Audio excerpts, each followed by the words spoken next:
Hello friends, இன்றைக்கி community போஸ்ட்டில் இருக்க கொஸ்டின் அண்ட் ஆன்சரை பார்க்க போகிறோம்.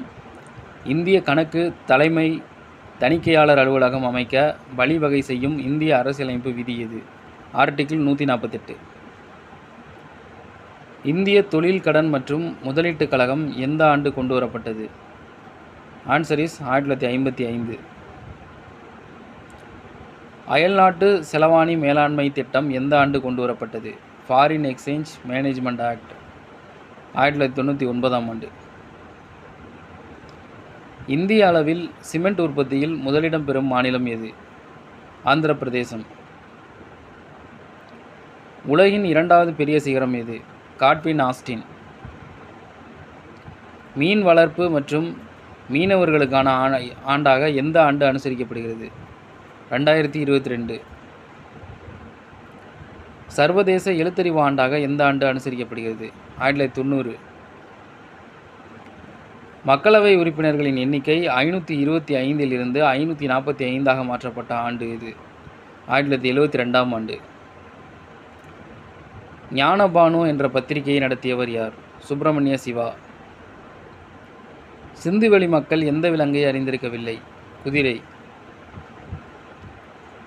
அதிகமான புரதம் உள்ள உணவு எது? Soya beans. முண்டந்துறை வனவிலங்கு சரணாலயம் எங்கு அமைந்துள்ளது? திருநெல்வேலி. வேதியியலின் தந்தை என அழைக்கப்படுபவர் யார்? Robert boil. பட்டுப்புழுக்கள் எந்த இலையை உணவாக உட்கொள்ளும்? மல்பெரி இலை. விசிஷ்டாத்வைதம் என்ற தத்துவத்தை போதித்தவர் யார்? ராமானுஜர். ராமசரித மானஸ் என்ற நூலை எழுதியவர் யார்? துளசிதாசர்.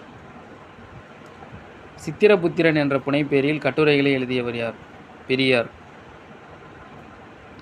ஆதி திராவிட மகாஜன சபை என்ற அமைப்பை தொடங்கியவர் யார்? இரட்டைமலை சீனிவாசன். நாளமில்லா சுரப்பி மண்டலத்தின் தந்தை என அழைக்கப்படுபவர் யார்? Thomas Edison. ஒரு காலன் என்பது எத்தனை லிட்டர்? 3.785 லிட்டர், அதாவது கிட்டத்தட்ட 4 லிட்டர் வரையும். உலக அகதிகள் தினம் என்று அனுசரிக்கப்படுகிறது? ஜூன் 20. ஓகே ஃப்ரெண்ட்ஸ், உங்களுக்கு ஒரு கொஸ்டின், யோகா தினம் எந்த தினத்தில் அனுசரிக்கப்படுகிறது என்பதை கமெண்ட் செக்ஷனில் தெரிவிக்கவும். தேங்க்யூ ஃபார் வாட்சிங்.